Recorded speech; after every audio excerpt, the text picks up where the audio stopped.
November 20th, 2023. Unraveling, Essex. What starts as a routine phone sale turns into a violent armed robbery. In the chaos, the attackers make a crucial mistake. A gun magazine falls to the ground, left behind as evidence. 24 hours later, Bryan Aidoo is arrested near the crime scene, carrying a zombie knife. But down on your knees. But it's what police find on his phone that changes everything. Videos of his gang members handling firearms, planning attacks, and celebrating two separate shootings that terrorized London's Cherry Orchard estate. Here's the shocking part. This same gang had been broadcasting their crimes to the world through drill music videos with hundreds of thousands of views. Their own fans were unknowingly watching detailed confessions set to beats. This is the story of WOOLYO, how 6 young men from South London turned their criminal empire into chart-topping music, and how that music became the evidence that sentenced them to 41 years behind bars. To understand WOOLYO's downfall, you need to know their beginning. WOOLYO stands for Woolwich Originals, a drill music collective that emerged from one of South London's most dangerous postcodes. But they weren't just artists trying to make it big.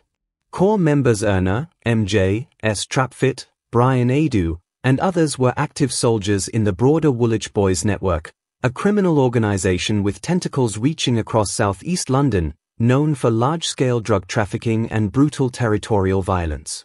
Drill music became their perfect cover. The genre, which originated in Chicago and exploded across London, is characterized by its raw, unfiltered depiction of street life. For most artists, it's creative expression. For WOOLYO, it was real-time criminal documentation. Their breakout tracks Splashed and Different Flow weren't artistic interpretations of gang life, they were detailed accounts of actual crimes. In their song titled Splashed, they described specific shootings with forensic accuracy. In Different Flow, they bragged about drug operations and violent confrontations that police would later verify through incident reports. Here's something that might shock you: 85% of you watching right now aren't subscribed to Crime Scene Chronicles. If you're finding this case as mind-blowing as it gets, imagine what you're missing from our other deep dives into cases mainstream media won't touch. Hit that subscribe button and like this video, because stories like WOOLYO, where criminals literally upload their own evidence, are exactly why this channel exists. You won't find this level of detail anywhere else. The production quality was professional. Music videos shot in recognizable London locations, expensive cars, designer clothes, and most damaging of all, real firearms displayed casually throughout their content. Social media amplified everything.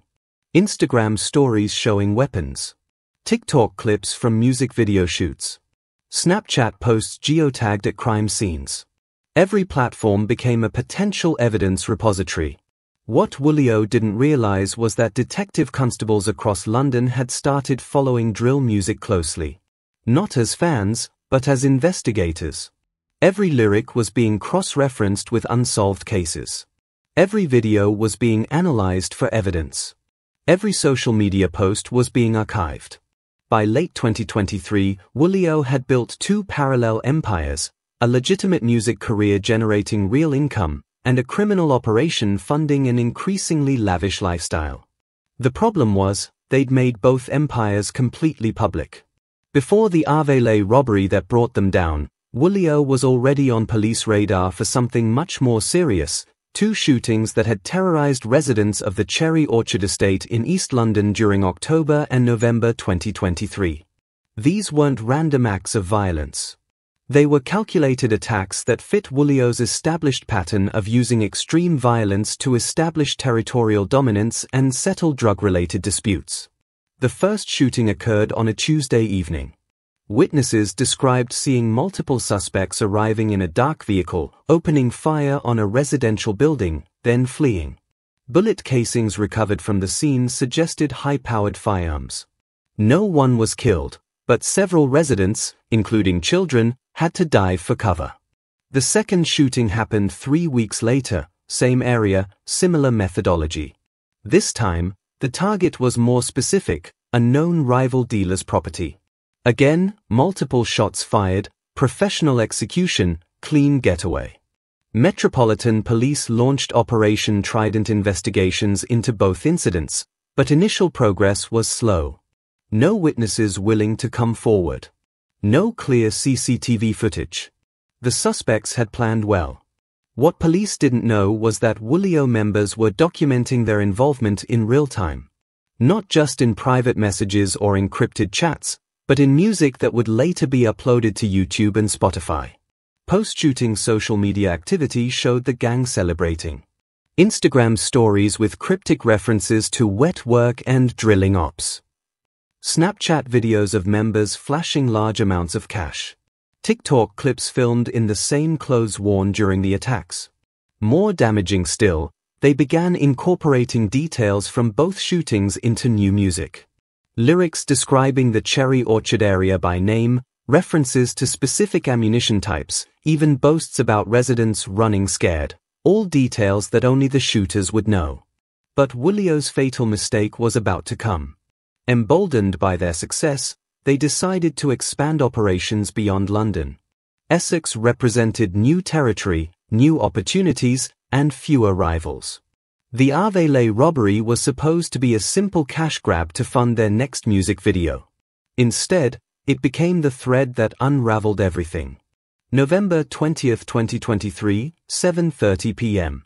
Two victims, both in their early 20s, drive to Unraveling believing they are meeting legitimate phone sellers. The meeting spot, a quiet residential street, minimal foot traffic, no CCTV coverage. Classic setup for what's about to unfold. The victims had found the phone listings through social media marketplaces. The prices were good, the sellers seemed legitimate, communication had been professional. Nothing raised red flags. What they didn't know was that WOOLYO had been running phone scams across multiple counties, using legitimate-seeming transactions to lure victims into isolated locations for armed robberies. It was a proven method that had worked dozens of times before. Bryan Aidoo and at least two other WOOLYO members were waiting. As the victims approached, the atmosphere shifted immediately. No phones were produced. Instead, Aidoo revealed a handgun, while his associates surrounded the victims. The assault was swift and brutal. Demands for money, phones, car keys, anything valuable. When one victim tried to resist, Aidoo struck him with the handgun grip, causing immediate injury but also triggering a mechanical failure in the weapon. The gun's magazine detached and fell to the pavement. In the panic of the moment, with victims crying out and the sound of approaching footsteps from nearby houses, the gang fled. Aidoo grabbed what valuables he could, but left behind the single piece of evidence that would destroy his entire organization. The magazine contained Aidoo's DNA and fingerprints.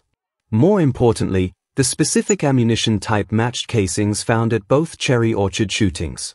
What seemed like a minor equipment failure was actually a forensic goldmine. Victims immediately called police. Essex police arrived within minutes, secured the scene, and began what would become one of the most significant digital evidence investigations in UK gang crime history. The magazine was processed for forensics, but it was the digital investigation that followed that truly broke the case open. Within hours, cell tower data placed several phones registered to known WOOLYO associates in the Unraveling area during the robbery timeframe. Social media activity showed members posting from nearby locations before and after the incident. But the breakthrough came the next day, when Bryan Aidoo made a catastrophic error in judgment. November 21, 2023, 2:15 p.m. Less than 24 hours after the Unraveling robbery, Bryan Aidoo returns to the area. Whether through arrogance, stupidity, or genuine belief that he'd gotten away clean, his walking casually through streets still cordoned off by police tape. Essex police officers conducting area canvassing spot him immediately. A young black male matching witness descriptions, in the exact location where a violent armed robbery occurred yesterday, carrying a bag that appears heavy. The stop and search reveals a zombie knife, a large, serrated blade designed for maximum intimidation and damage. Possession alone carries serious charges, but it's what else officers find that changes everything. Aidoo's iPhone contains a digital museum of criminal activity spanning months. Not hidden in encrypted folders or deleted message threads, but saved openly in his photo gallery, WhatsApp chats, and social media drafts. Video after video shows WOOLYO members handling firearms. Not airsoft replicas or props for music videos, but genuine weapons that ballistics would later match to multiple crime scenes across London. The same handgun used in the Unraveling robbery appears in at least 6 different recordings. But the most damaging evidence comes from group chats where gang members discuss their criminal activities with shocking casualness. Messages sent hours after the Cherry Orchard shootings show them celebrating successful drills and planning their next moves. "Them Cherry boys won't come outside for weeks," sent 3 hours after the first shooting. "Same energy tomorrow if they want it," sent the day before the second attack. "Essex looking easy still, might do that phone ting again," sent 2 days before the Unraveling robbery. Detective Constable Sarah Martinez, who led the digital forensics investigation, later described Aidoo's phone as the most comprehensive self-incriminating evidence I've encountered in 15 years of police work. Before we continue, quick reality check. Over 80% of you are watching without subscribing. If this level of investigative detail is blowing your mind, you need to hit subscribe and like this video right now. Don't miss out on stories that will change how you see modern crime. The investigation expanded rapidly. Aidoo's phone contacts led to other gang members. Their social media profiles led to music videos.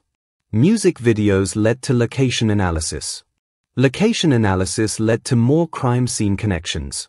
Within a week, Essex police had built a comprehensive picture of WOOLYO's criminal network that spanned multiple counties and dozens of offenses.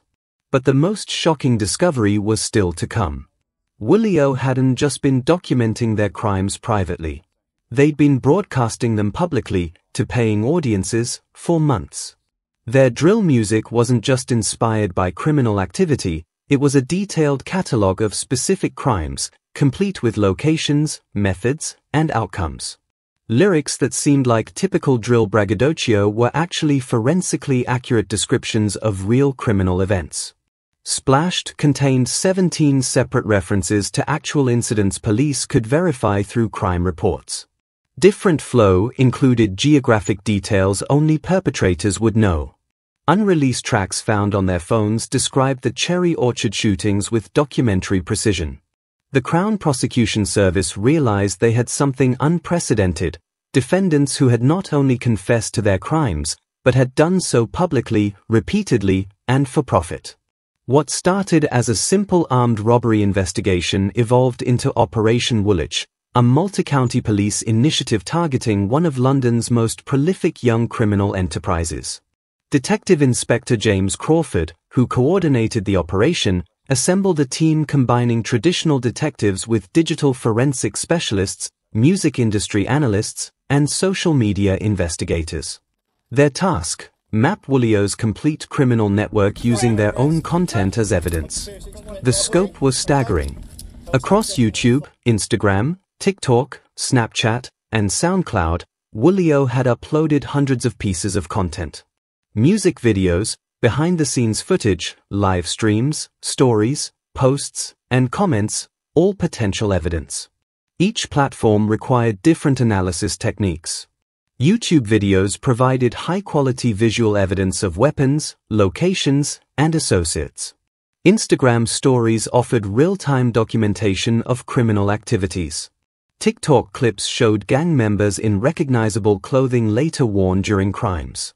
Snapchat locations revealed their movements across London. The music analysis proved most revealing. Working with linguistics experts, police deconstructed WOOLYO's lyrics line by line. What emerged was a chronological record of criminal escalations spanning 18 months. Early tracks focused on drug dealing and territorial disputes, typical drill content that could be dismissed as artistic exaggeration. But as their criminal activities intensified, so did the specificity of their lyrics. References to 16 shots at the Cherry matched bullet casings recovered from the estate. Descriptions of wet work in Woolwich corresponded to unsolved stabbing incidents. Boasts about moving white through South aligned with drug seizure patterns Metropolitan Police had been tracking. Most damaging were the unreleased tracks found on seized devices. Without the need to maintain plausible deniability for public consumption, these songs contained explicit confessions to specific crimes, including detailed descriptions of the Cherry Orchard shootings and multiple drug transactions. The investigation revealed WOOLYO's business model: commit crimes to fund lavish lifestyle, document lifestyle in music content, monetize content through streaming and live performances, use profits to fund more criminal activity. It was a self-perpetuating cycle that had generated significant income on both sides. Spotify analytics showed their tracks had accumulated over 2 million streams. YouTube videos averaged 100,000 views each. Live performance bookings commanded £2,000 to £5,000 per appearance. The music side alone was generating £20,000 plus monthly. But the criminal side was far more lucrative. Drug operation proceeds, robbery takings, and extortion payments were funding the cars, jewelry, and lifestyle displayed in their music videos. By December 2023, police had identified 6 core WOOLYO members: Bryan Aidoo, Dave Orogun, Karen Singh, plus 3 others whose names were protected during legal proceedings. Charges ranged from firearms offenses to robbery to conspiracy to commit violence. The evidence packages prepared for each defendant were unprecedented in their comprehensiveness. Traditional forensics, digital evidence, music analysis, social media investigation, and financial records all pointing to the same conclusion. WOOLYO had created the most detailed confession in British criminal history, and they'd done it for entertainment. December 2, 2024. Basildon Crown Court. The case begins with an unusual sight: prosecution tables loaded not just with traditional evidence files, but with tablets, speakers, and video screens. Judge Patricia Hawkins presides over what legal experts would later describe as the first multimedia gang trial in British legal history. The jury of 12 ordinary citizens was about to witness something unprecedented: defendants' own artistic output being used as primary evidence against them. Opening statements revealed the prosecution's strategy. Rather than building a case around witness testimony and forensic evidence, they would let WOOLYO convict themselves through their own words, recorded voluntarily and distributed publicly. Crown Prosecutor Michael Davidson played Splashed in its entirety for the jury. As the drill beat filled the courtroom, jurors followed along with lyric sheets annotated to show corresponding police incident reports. 17 separate criminal activities described in the song, 17 verified police investigations. The effect was immediate and devastating. Several jurors visibly reacted as they realized they weren't hearing fictional gang braggadocio, but detailed confessions to real crimes that had terrorized London communities. Defense attorneys faced an almost impossible task. How do you argue artistic license when your client's lyrics match forensic evidence? How do you claim innocence when your clients filmed themselves with the murder weapons? 4 defendants, Bryan Aidoo, Ayanlai, Ladiga, and Adipo, took one look at the evidence array and pleaded guilty on day 1. Their legal teams had advised them that fighting these charges would only result in longer sentences. But Dave Orogun and Karen Singh chose to fight, maintaining their innocence and claiming their music was fictional entertainment. What followed was an 8-week trial that exposed not just their individual crimes, but the entire structure of modern gang operations. Prosecution witnesses included digital forensics experts who explained how social media posts provided time-stamped alibis, ballistic specialists who matched weapons shown in music videos to crime scene evidence, and linguistics professors who analyzed drill lyrics for criminal confessions. The defense strategy focused on artistic freedom and the fictional nature of drill music. They argued that WOOLYO's lyrics were no different from violent Hollywood films or gangster novels, creative works inspired by street culture but not literal truth. This argument collapsed when prosecution played phone recordings of gang members discussing their crimes in private conversations that matched their public lyrics exactly. The language, details, and timeline were identical between private confessions and public performances. Perhaps most damaging was testimony from Detective Constable Martinez, who walked the jury through Aidoo's phone contents. Video after video showed the same firearms later used in the Cherry Orchard shootings. Messages showed planning for the unraveling robbery. Photos showed stolen goods from multiple unreported crimes. The prosecution's case was overwhelming. Phone records placed defendants at crime scenes. Digital evidence showed weapons handling. Music videos provided motive and method. Social media posts offered real-time confessions. Financial records showed profits from criminal activity funding their music careers. Defense attempts to separate the artist from the criminal failed repeatedly. Too much evidence showed direct correlation between their crimes and their art. After 8 weeks of testimony, jury deliberation lasted just 6 hours. Guilty verdicts on all major charges for both remaining defendants. Judge Hawkins described the case as a cautionary tale about the intersection of technology, artistic expression, and criminal behavior in the digital age. March 28, 2025.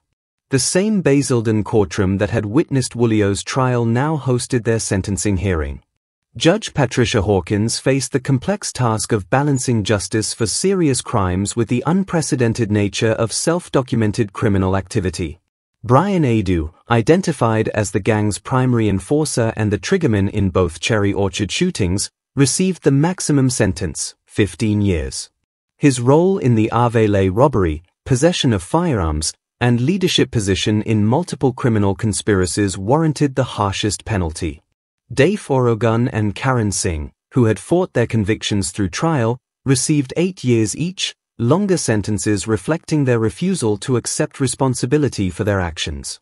The 3 co-defendants who pleaded guilty received sentences ranging from 4 to 7 years, with credit given for their early guilty pleas and cooperation with investigators. Combined sentences totaled 41.5 years, a stark reminder that artistic expression offers no protection for documented criminal activity. Judge Hawkins addressed the broader implications during sentencing. This case represents a fundamental shift in how criminal enterprises operate and how law enforcement must respond. The defendants didn't just commit crimes, they broadcast them to the world for profit and acclaim. The impact extended far beyond the courtroom. Metropolitan Police announced new protocols for monitoring drill music and social media content as potential criminal evidence. Other police forces across the UK began implementing similar programs.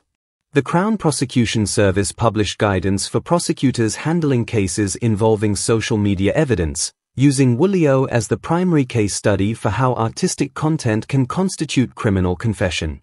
Cases like WOOLYO are reshaping modern law enforcement. Make sure you like and subscribe to Crime Scene Chronicles because next week we're investigating the County Lines gang that got caught through their Snapchat map locations.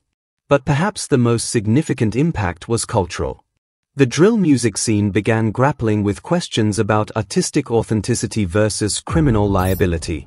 Some artists started including disclaimers that their content was fictional.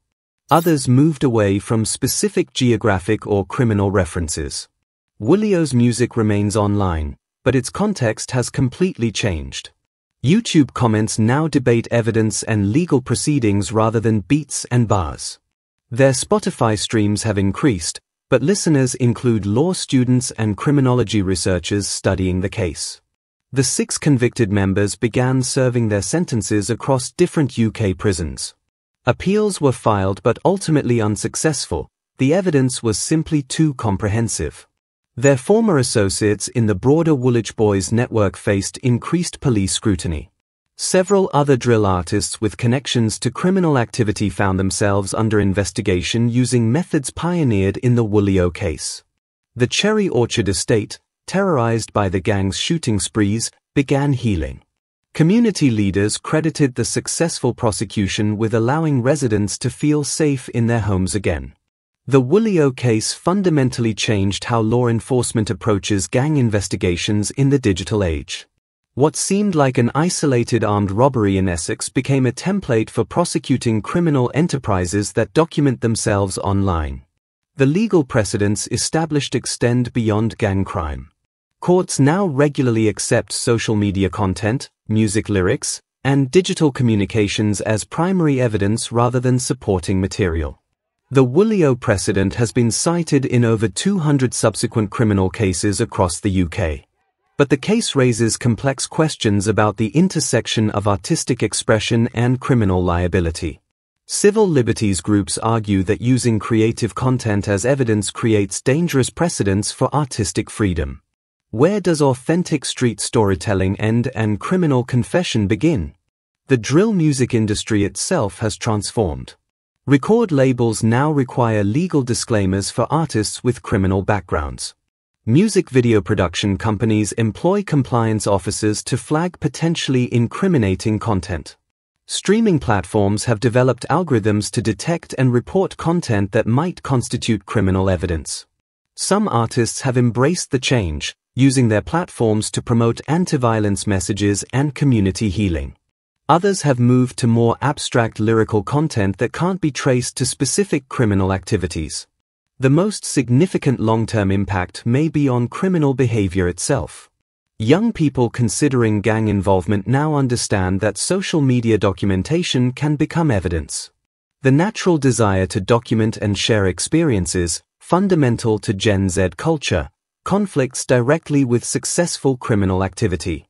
Law enforcement agencies report a shift in criminal communications, with gangs moving toward more sophisticated encryption and away from public platforms.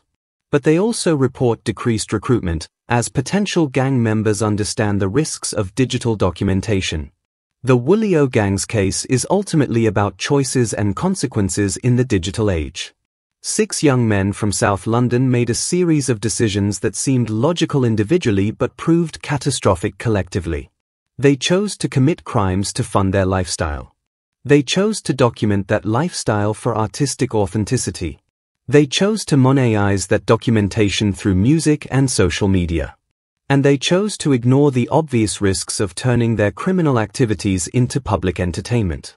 Each choice built upon the previous one, creating a digital paper trail so comprehensive that traditional criminal defense strategies became impossible. When your own music videos show you handling the murder weapon, claiming innocence becomes meaningless. Today, Bryan Aidoo, Dave Orogun, Karen Singh, and their 3 co-defendants are serving a combined 41.5 years in prison. Their drill tracks continue streaming, generating revenue they'll never see and providing evidence they can never erase. The Cherry Orchard estate is safer. The Woolwich Boys network is disrupted. Essex police have developed new investigation techniques used nationwide. And courts have established precedents that will influence criminal justice for decades. But the most important lesson from WOOLYO's rise and fall may be this: in our hyper-connected world, the biggest threat to criminals isn't sophisticated surveillance or undercover operations. It's their own need to be seen, heard, and celebrated. In trying to become famous, they became infamous. In documenting their success, they documented their downfall. The WOOLYO case proves that in the digital age, every criminal is potentially their own prosecution witness. If cases like WOOLYO fascinate you, Crime Scene Chronicles is essential viewing. Hit subscribe and the notification bell. Next week we're investigating the murder case where Apple Watch data revealed the killer's lies. You won't want to miss how technology is revolutionizing criminal justice.